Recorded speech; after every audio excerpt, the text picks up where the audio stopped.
Hello again, everybody, and welcome to another edition of Everywhere, Every Day, the show that delivers the latest news about your postal service. On this edition, military veterans applaud the reissuance of the Purple Heart stamp. The Postal Service honors senior citizens at Harlem Week festivities. Postal change of address forms make moving less stressful. Beautiful new stamps flourish in the Bronx. And enjoy a musical montage of the 2007 stamp releases. No stamp has ever been so popular that it had to be reissued 3 separate times to keep current with price changes other than the Purple Heart stamp. The National Purple Heart Hall of Honor in Newburgh, New York was a perfect setting for the reissuance of the Purple Heart stamp. Ladies and gentlemen, citizens and soldiers, members of the Military Order of the Purple Heart, thank you for being here today to help all of us honor the sacrifice and service of our fighting men and women. I am very proud that the Postal Service could join hands with the Military Order of the Purple Heart to celebrate Purple Heart Day with this stamp dedication. This year, 2007, marks the 225th anniversary of the Badge of Military Merit, which originated here in this part of New York State. And it is also the 75th anniversary of the Military Order of the Purple Heart. I am grateful that we're able to commemorate these occasions right here, so close to where General Washington first decided to issue a badge of military merit and where the first ones were actually given to veterans of the Revolutionary War. That's a part of New York history as well as American history, so we're very proud of that in New York. In 1932, the Military Badge of Merit was revived by executive order of the President of the United States and became known as the Purple Heart. The decoration is awarded in the name of the President to those who have been wounded or killed while serving in the U.S. military since April 5, 1917. Every soldier, sailor, airman, or Marine who enters the field of combat knows the high price they may be called upon to pay. Every man and woman who has ever sworn the oath of allegiance to this country, who has donned its uniform, who has waged its battle and stood its guard, they know the cost.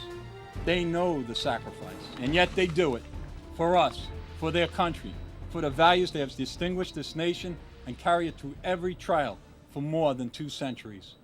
Those of you who have been in the forefront of work on behalf of our veterans are fully knowledgeable that we have much yet to do, and particularly to care for those who are coming home from war now, and to care for the families of those who are not coming home.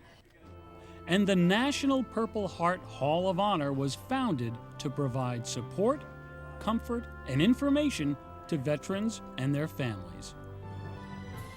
The hall is unique. In it, it memorializes all individuals wounded and killed in action in the American war and all of the American wars of the 20th and 21st centuries. We envision the hall as a sacred place where the Purple Heart recipients, their relatives, and the public could visit. They could pay tribute to the living and the dead that were honored there. There is little in our power to repay such a debt, but is fully in our power to remember their service and to revere their deeds. Today, we do just that. Today, we rededicate the Purple Heart commemorative stamp in the honor of those wounded and killed in combat. Today, we rededicate the Purple Heart for every member of our armed forces who courageously goes in harm's way to defend us all. And today, we invite millions of Americans to join us by placing these stamps on their cards and letters. And Americans have accepted that invitation wholeheartedly, which is why the Purple Heart stamp is so popular. The Purple Heart stamp is very popular. This is the 3rd time it's been reissued with a different price, of course. It is close to my heart since many of my relatives have served in World War II, Vietnam, and even most recently in Afghanistan. Our scouts are involved with it. We have some pins that depict the soles of boots, and we put them together with some patriotic ribbon. And today we've backed up the red, white, and blue with purple to help honor this ceremony today for the Purple Heart recipients. And you know, one of the things that I think from the Postal Service is the attitude of your people. When the stamps get low, I know they call you, they call me, we call everybody. And I think it's really a privilege to work with you and the rest of your colleagues in the Postal Service because you've always been there in the front. The more that you publicize the Purple Heart, the more that the younger people in the world, the future of America, realize and know what it stands for and what it's here for and why it's awarded to people. If the post office didn't do the stamp and there was no Purple Heart, then nobody would know. Our past would be a blur. Our veterans should never be forgotten. Any veteran can come in here and record a video of their experiences in conflict. So it's like nothing else. It's like no other monument in the world. God bless America, and let's keep it free and safe. Hurrah. Due to ongoing public support for the Purple Heart stamp, it's being petitioned in Congress to be reissued again as a forever stamp. And if you'd like more information about the history of the Purple Heart, just go to www.thepurpleheart.com. Now, our next story features some senior citizens who don't let their age slow them down. They were strutting their stuff at the Elders Jubilee Luncheon, held at the National Black Theater.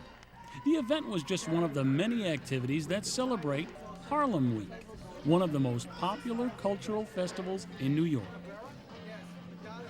Joining the fun were representatives from the Postal Service who presented an award to a local Harlem resident for his contributions to the community. I had trees planted on Convent Avenue because one year I was on vacation. I came outside, it was very hot, and there were no trees out there. And I said, oh, this is terrible. So I got trees planted out there, and our neighborhood was always, the streets were always dirty. So I called the Department of Sanitation, and now we have a sweeper that comes every morning and sweep outside. And the building I live in, we went into the TIL program, and I was very instrumental in getting it turned into a co-op. Mr. Woods was thrilled to get the plaque from the post office, but he was even more appreciative that the Postal Service and the Postal Inspection Service had an information booth set up in the lobby. The post office is just letting them know what kind of services we offer online at USPS.com, where they don't even have to leave the comfort of their house. I mean, they can print shipping labels from their home computer, schedule a pickup. We have services like NetPost, where they can design their own stationery, documentations to mail out. They can save money because when you do things online, there are discounts. And it's just to make life easier for them, and they don't have to, like I said, do the commute and wait online at the post office. Being a senior citizen myself at 72 years old, sometimes I need the assistance. This event gives postal inspectors a great opportunity to actually meet the public, talk to them face to face about things like identity theft, mail fraud, internet fraud. The elderly is the most targeted population for these scam artists out there. Most of them know about identity theft. I don't think they know how to avoid it, and that's why we're giving out brochures showing them how to minimize their risk of being the next ID theft victim. Oh, I think it's wonderful. We need something like this. And the Postal Service and the Inspection Service are committed to educating not only seniors, but everyone about fraud. We're not a separate entity. Postal inspectors are part of the Postal Service, and that's why we're happy to be at events like this to meet the public face to face. It's one thing to read about it. It's another thing to hear it in person from postal inspectors whose job it is to catch the bad guys, but also to prevent potential victims. If you'd like more information about protecting yourself from fraudulent schemes, just go to USPS.com/postal inspectors. That's one word, postal inspectors. Now, coming up next, postal change of address forms make moving less stressful, and beautiful new stamps flourish in the Bronx.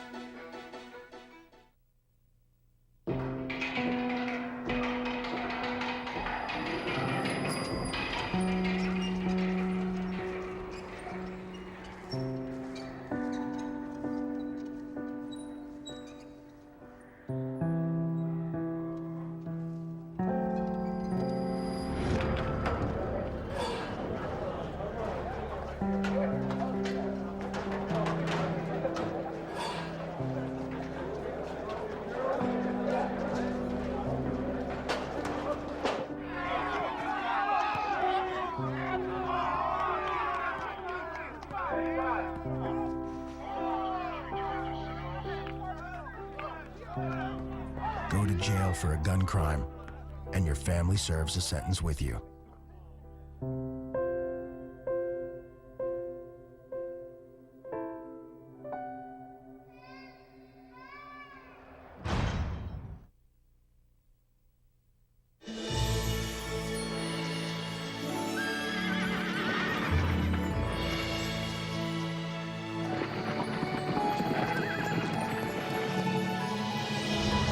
Once they've outgrown their toddler seat, they're still not ready for adult safety belts alone. 4'9" is the magic number. Until then, kids need a booster seat. Make sure your little pumpkin gets there safely. Visit boosterseat.gov.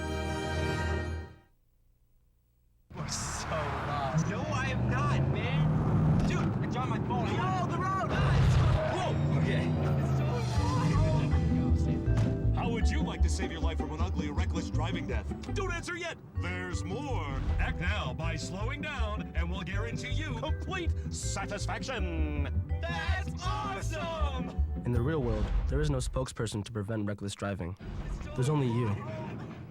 Speak up. Whoa, Andy, slow down. Each year, more than 5 million people are attacked by dogs. As a responsible pet owner, you can help prevent dog attacks.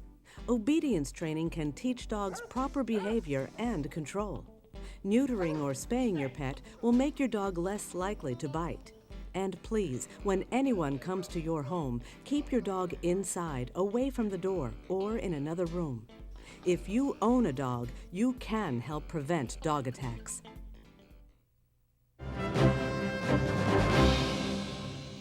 Welcome back. During this time of year, many people are getting ready to move. So whether you're a student heading off to school or just relocating, the Postal Service wants to make sure that you know how to forward your mail properly. Are you planning to move soon? The United States Postal Service wants to make sure that your mail moves with you. There are 2 very easy ways that you can do this. You can go to the local post office and pick up your Mover's Guide official change of address kit, or you can visit us online at USPS.com. Just go to the change of address page and fill out all the information requested. Enter the start date when you want the Postal Service to begin forwarding your mail to your new address. Make sure that the date you enter is no more than 3 months in the future. If this is a temporary move and you plan to move back to your old address within 6 months, fill in the stop forwarding date and your mail will be rerouted to the old address. Your mail will be forwarded to your new address for 12 months. During that time, inform all necessary parties of your new address, including government agencies such as the IRS and Social Security. Moving for more than 6 months but less than 12 months? Just extend temporary forwarding when the 6-month period is about to end. And if you're moving from your new address and not back to your old address within 6 months, simply fill out a new change of address form. The Postal Service also offers a premium forwarding service for temporary movers. This service will forward all of your mail to your temporary address via priority mail once a week. So whether you go online or use this handy form, it's simple to do, and your mail will arrive to your new address within 7 to 10 business days. And remember, always use your apartment number in your address for all correspondence. Do you have any questions? Give us a call at 1-800-ASK-USPS or visit us online at USPS.com. Happy moving! Once again, the phone number to call to get answers to all your postal questions is 1-800-ASK-USPS, or just go online at USPS.com. Now, our next story takes place in the beautiful Bronx. Nestled in the heart of the Bronx, the New York Botanical Garden is one of the prettiest places in the city. And the Postal Service was thrilled to use its 250 acres of gardens, plant collections, museums, and landmark conservatory as a picture-perfect backdrop for the dedication of the new pollination stamps. I'm pleased that you could be with us today to participate in this program to celebrate the amazing, life-sustaining process of pollination and the dedication of the Postal Service's pollination stamp. Pollination is a wonderful example of the interconnectedness of life on Earth. We can't expect beautiful flowering plants to proliferate without the help of their pollinators. It is thanks to birds, bats, bees, and butterflies, even the unassuming wasps and beetles, that our world is able to provide us with so much of the captivating flora we see before us. For example, the hummingbird pollinator that you see on one of the stamps, hummingbirds select for very bright red colors. So practically all of the salvias that you see in all botanical gardens in the world were selected for pollination by hummingbirds. And there's a whole syndrome of characteristics that go along with hummingbird pollination. The U.S. Postal Service has made a series of stamps that are beautiful in their own right, and I'm very excited for them to spark the minds of people all over the country to learn more about the importance of every aspect of the natural world. To illustrate the point, the 4 pollination stamps can be arranged in 2 patterns. One with wildflowers at the center, and one with the pollinators at the center. This innovative design highlights the mutual dependencies among plants and animals. 2 patterns reinforce the interlocking relationships that form the chain of life. No doubt, it's a beautiful design. But do these stamps really signify the chain of life? The real significance of this is I think it's very meaningful that the United States Postal Service, first of all, produces a product that's useful. I mean, you have to put a stamp on an envelope to send that letter. But that stamp carries a lot of meaning with it. It's an artistically beautiful thing. I mean, it's a piece of art, a work of art. Secondly, it is a stamp that's scientifically accurate, because when the Postal Service decided to do that stamp, they brought in one of the best pollination biologists in our country. So the names are scientifically correct, the interactions are correct. And I think the last thing and the most important thing is that this is a great example of what is being done by the Postal Service to educate people about pollination biology. After all, we all depend to a large extent on food products and also drinks, juices that we drink, as a result of the pollination biology of different native organisms. And interestingly enough, one of the stamps in the set has a direct connection to the New York Botanical Garden. I recognize that the saguaro cactus was very significant.